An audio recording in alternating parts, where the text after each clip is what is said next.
Go ahead and kick us. Got it.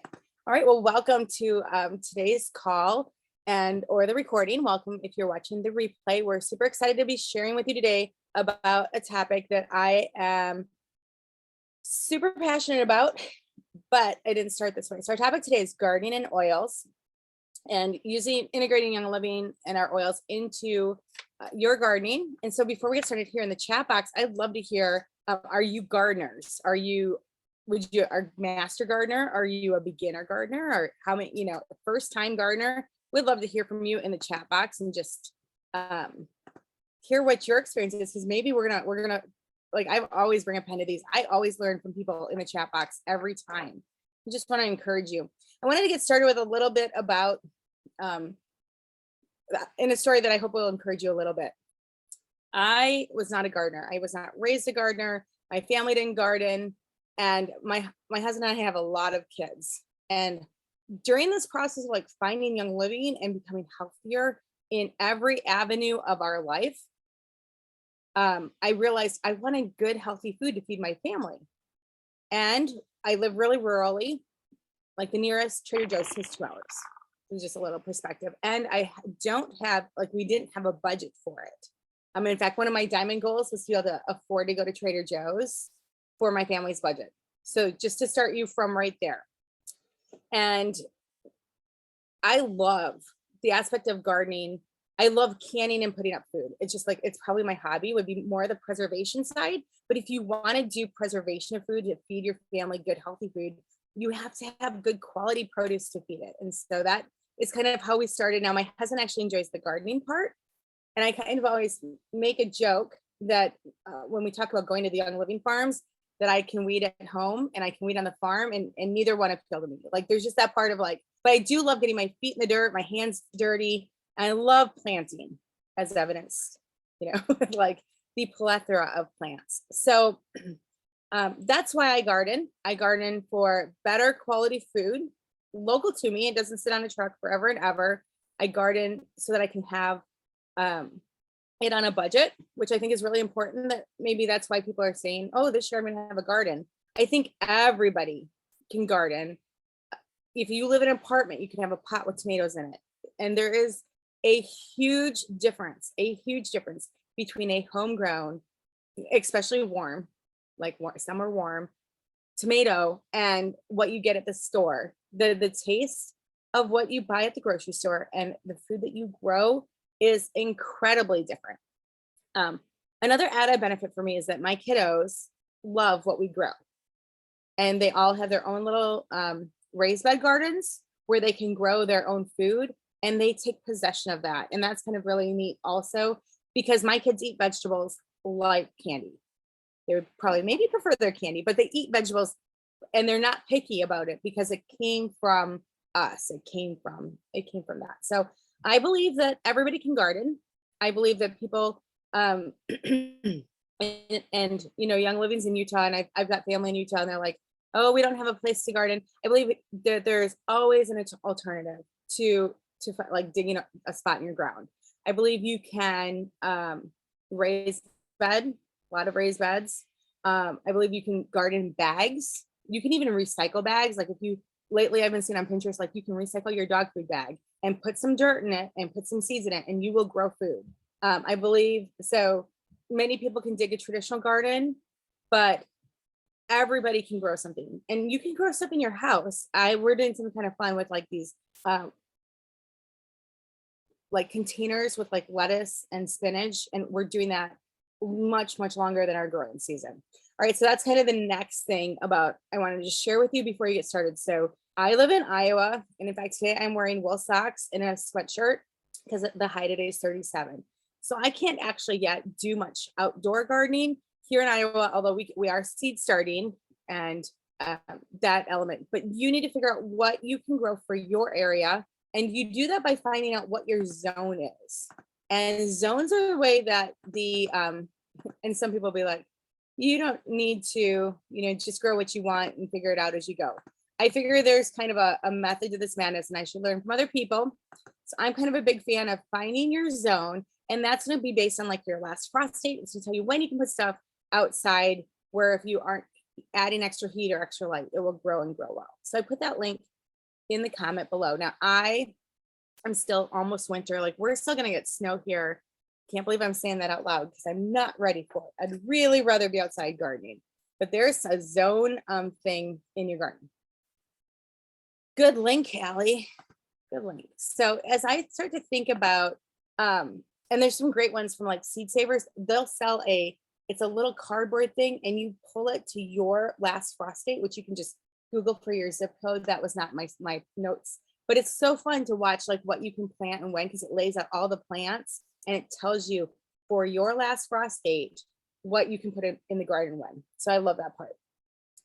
Well, I think that the thing that came to me about talking about gardening and essential oils is that just in the same way, and maybe sometimes this might be blasphemous to young living people, but in the same way that we talk about how important it is, everything that goes on your skin, like you're making that choice of what those chemicals are, how much more so our food. And that goes with why that seed to seal quality guarantee is so important for our oils, because we put them in our body. Now our skin is so important, but it does have some built-in barriers that God created us with that do, resist things at times, right? So it's super important what you put on your skin. It's vitally important what you put in your body, and what you put on your plants or what happens to your food during that processing is what goes into your oils, right? And it's also what goes into our food. And I think that that's one of the reasons I can get kind of passionate about the topic of, my eyes watering, about the topic of what we put on our plants in our garden. And so as you get started this year, if you've never considered trying some alternatives, and for today's purposes, we're talking about Young Living, because if you were going to put something that was broken down, an essential oil that had like chemicals added to it, or additives, even not even chemicals, but they're watered down. They've got, I think about this, we're going to share some recipes of like even just lavender. And if you go to the store and you buy a lavender and you're putting that lavender on your plants, you're putting the same chemicals that are in that lavender that you would say, oh, I'd never put that on my skin, but you're putting it on your food and then putting it into your body. So I want you to think about that really carefully. So today's purpose is we're talking Young Living, we're talking seed to seal, we're talking pure oils. And the same goes through that, always is true. A little bit goes a long way. And when we talk about recipes today, if you go over to Google or Pinterest and you're looking at a recipe and it calls for like 100 drops of lavender, they're not using Young Living's lavender. And you would not need to replicate that to make that recipe. You would not need 100 drops of lavender unless you are making a boatload of something. All right. So I just wanted to start out with that because I think it's so important that what we put in the ground impacts our body so greatly. And I do think that there are massive benefits to using Young Living on our plants. My plants are so healthy and they grow, and people are like, oh, I don't understand why your plants grow. And I want to tell you, I don't have any gift for flowers. So when I'm talking today, I am talking about vegetables. I'm talking about using those from, we grow our food. Some people grow beautiful flower arrangements. We have even Young Living people who own elaborate flower things, and they're so beautiful. And I'm sure that they're using Young Living on their stuff too. I don't do that because it's not in my wheelhouse. I do grow like small ones to repel animals, but not like gorgeous, pretty ones. There's some amazing gifted people with that. So that's just my caveat before I talk, and I'll post it a little bit as well. So the things that I found probably the most, if I had to tell you what you're going to be looking for to get started in using essential oils and gardening, I'm looking at a few things. One, repelling bugs. Yeah, it was Stacy. I was thinking of you. I'm like, if you don't follow Stacy Hartzler, you should go check because her blooms are amazing. And she probably also grows food because she's just super gifted. But so watching for repelling bugs, watching for growing good, strong, healthy plants, and then working on your soil. And those are kind of the three things where I feel like baseline Young Living just really truly comes into play. And I know that Allie and Tina have good stuff to talk about too. So I'll be passing that torch over, and hopefully not stealing anybody's thunder. But I think that when you do start looking at it that way, there are some very simple, very easy things that you can do. Most of them are almost out of a starter kit. Can you guys, you know what I mean? Like they're basic oils we use every single day in our home that you can have on hand to do this. And the first thing I do is I do thieves cleaner in my waters. And I do it, this is my gross story from yesterday. All right, sweet potato starts. We got white sweet potato flies and they came on pretty quick. I was gone Sunday. And so Saturday I watered sweet potatoes. Sunday my husband watered sweet potatoes. Monday I was pretty gone and he watered them in the morning. And when I went to pull off the sweet potato starts that are right here, I love sweet potatoes because they're a really healthy choice. And so you start them from a potato, right? There were hundreds of little tiny, they didn't look like bugs. They look like dust and they weren't dust. This is my gross story. Well, I don't like bugs. So anyway, I was like, I didn't know what they were. And I knew I had to probably go Google or check a book. And I started with, I just took my thief spray and I sprayed them down. And I took the regular thief spray, I sprayed my table with, I sprayed my counters with, and I sprayed them off because I thought it's dust, right? I spray. And like, how dusty is my house? I live on the farm. It's been really dry and sunny. And so the dust was kind of coming in and it just kind of happens. So I started with that and I was kind of like wiping at one and it really was a bug. Anyway, I Googled it. They are very tiny little white sweet potato flies, white flies. And they have some recommendations for getting rid of them using chemicals. So I went back out there and I was like, so you can also hose them off and you can use things like neem oil that are also really good quality things, etc. But if you can imagine, like there's hundreds of leaves you can't see right here. So wiping every oil thing with a neem oil would be kind of gross. So I looked at it this morning because that was last night. Looked at it this morning and there are some there. I would say like less than 5% of what was there yesterday when I sprayed it off. Now, each little mama white fly can lay 300 to 400 eggs and they were not there. So today I'm going to spray them, wash them up under the sink again, spray them again. And I don't think it's a one and done thing. I mean, I kind of would like to because it was kind of gross. It would be like fruit flies to my sweet potatoes, but just a couple of applications and it totally changed that situation. So Thieves Cleaner always makes my plants better. It even seems to help in the, Tina's gonna help me figure out that, get that.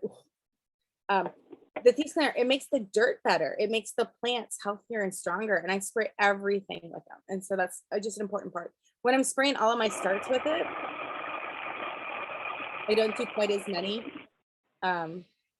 as, Oh, and that does make good sense too. So most eggs hatch around the full moon. So that was lovely. Thank you, full moon, while I was gone. But if you have that thing, just know that Thieves Cleaner, like you just have to have that Thieves Cleaner as your first go-to. I think it's almost always the case. We're going to walk through some oils that repel bugs here just in a second. I think, Allie, you've got a thing.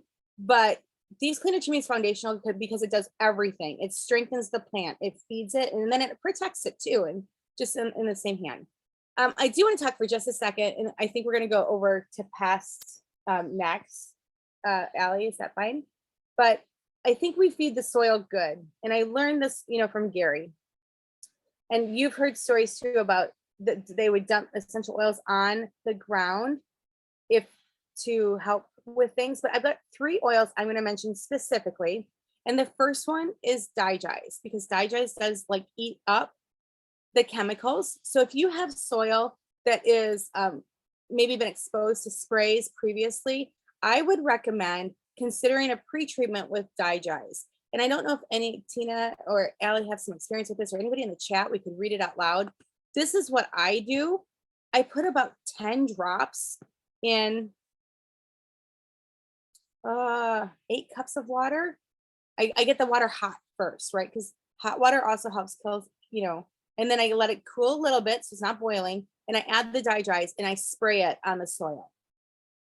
And now I don't have any research, but I have good soil. So I'm going to tell you that, if this is a problem where you're trying to make things healthier choices, the dye dyes will actually eat up the icky.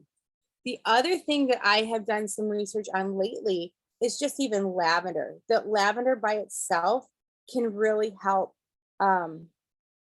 heal your soil and get your soil back to just a healthier state, which makes complete sense to me. But I think if you have an extra oil, that would be a really good just one to start to feed that soil and feed it good nutrients. These cleaner is so great for buggy plants. Yeah, it's so good. I think it's people were kind of missing out. All right, so I like to have lavender oil in my dirt and the others in dye dries. And then I said 3, right? Oops, I lost it. Might have been,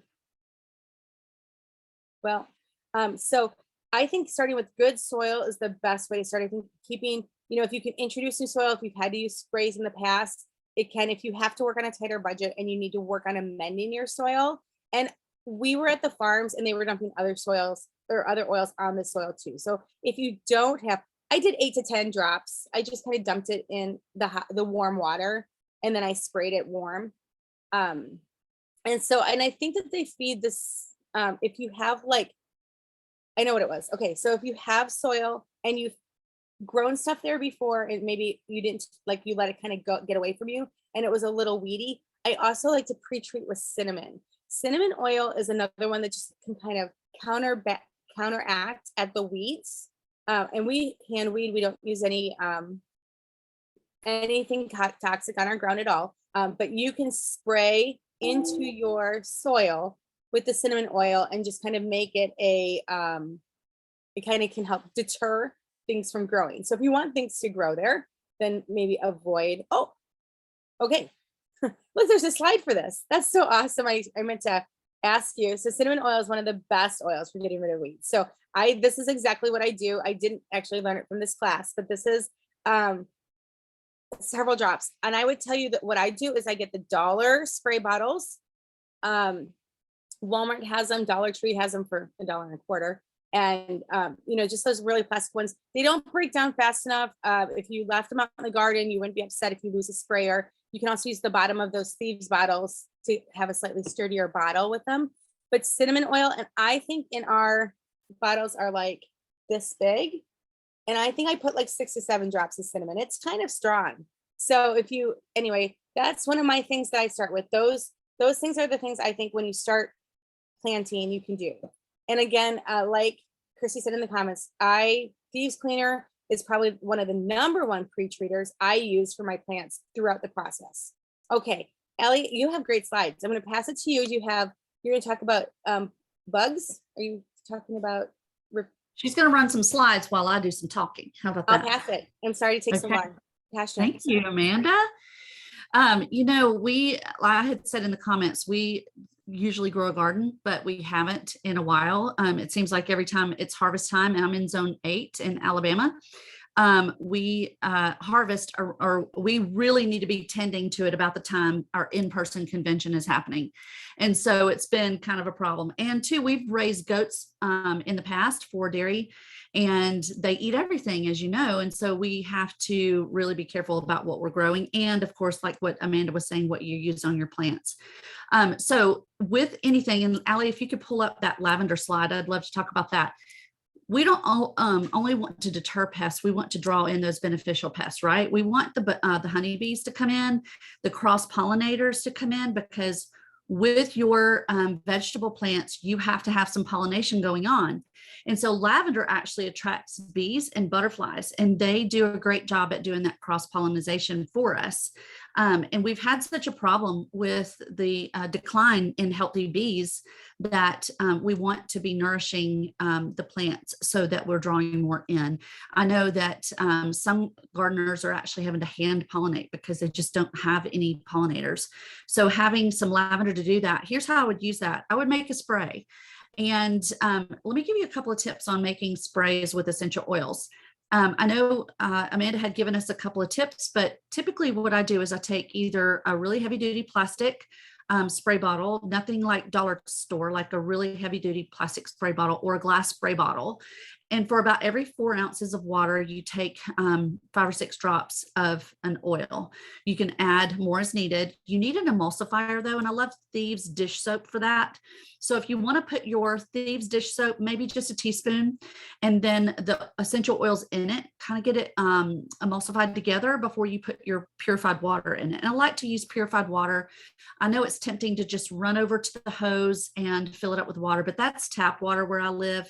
And that's full of chemicals. So I want to keep it as good as possible. So I'm going to use filtered water or something out of my Berkey or distilled water from a jug to make these sprays.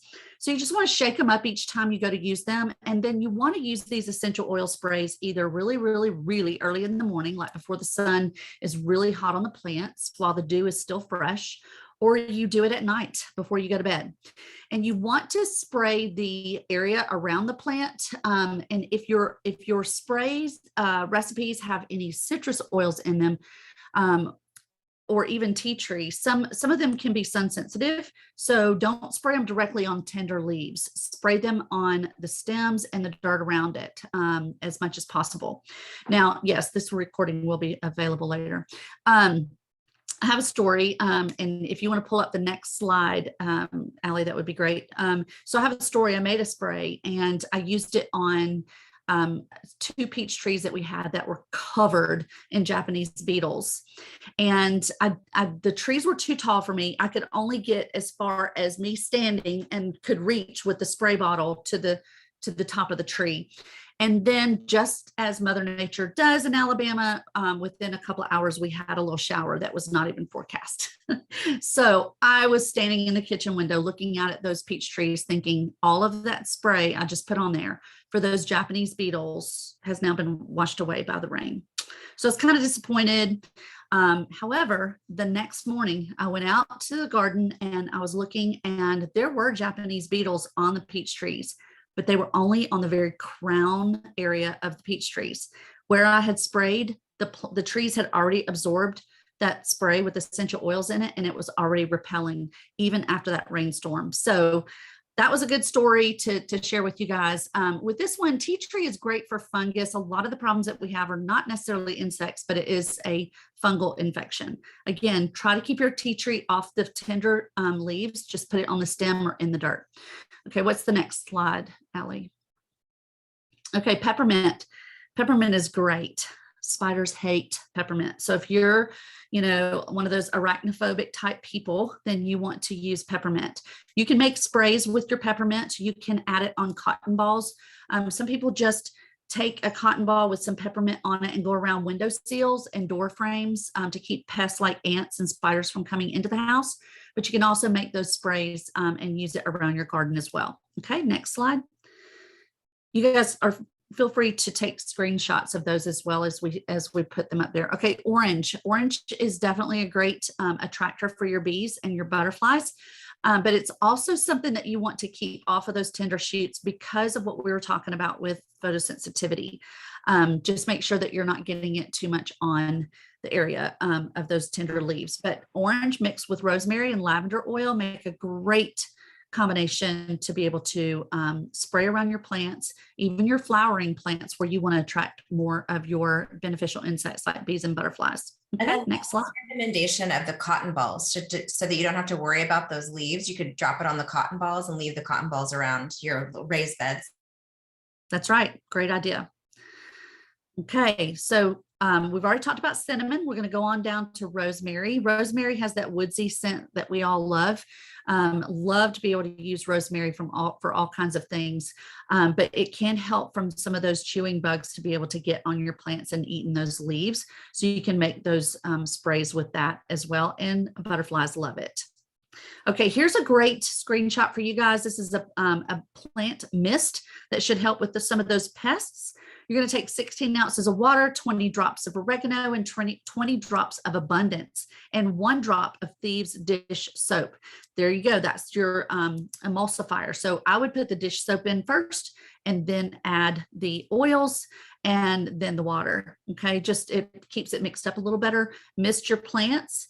You might want to do a test on some of your, especially if you're using around indoor plants, just test it on a leaf, maybe a more mature leaf, and that would eventually just kind of die off, and just make sure that it's not going to cause any kind of like overspray with it. I have had where I sprayed some plants that I didn't think about it. And that's why I have the early morning or late evening tip for you guys. I sprayed plants and then the sun was out, and the sun and the oils, it literally just burned the plant up. So just, you might want to use a test. Okay, what's the next one?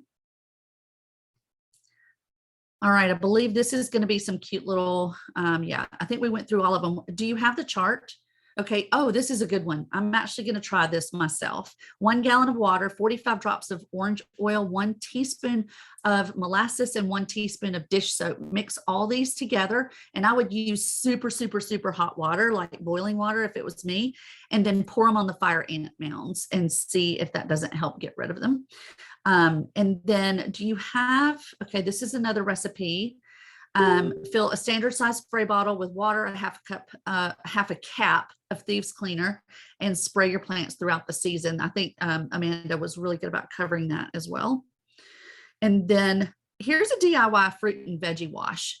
You basically just fill the sink with water, add a little apple cider vinegar. You can use white vinegar if you want as well. 6 to 8 drops of lemon or orange essential oil, soak and rinse.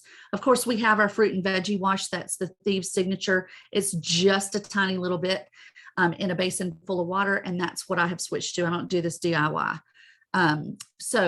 And then do we have the chart? Oh, I love this one. This is chicken coop. Who in here has a chicken coop? I know we do. And we get about 17 fresh eggs a day. And sometimes, especially in the South, you get mites on your birds. And you might get some other things in there too. So you want to discourage any creepy crawly, legless creatures from coming into your chicken coop. Ask me how I know. We had 9 snakes one year in one season. We had never had a snake in our coop until one year we had 9. I'm like, are we making up for all those years? But there's your recipe: water, vinegar, lemongrass, and lemon essential oil. Okay, so there's a chart that is literally a bunch of different bugs. There you go. And some oils that you would use. These are just combinations that you can put together depending on which one you might have a problem with. Fleas, I know, is a big problem for most people. In the South, fleas are something that we just have to stay on top of all the time. I actually take what my vet recommends for my animals, but this is definitely good to maybe spray around your house to keep fleas from getting inside. So just look at these, screenshot them. You can use these in whatever situation you might have going on. Okay, that's what I had to say. Allie, I'm going to toss it back to you.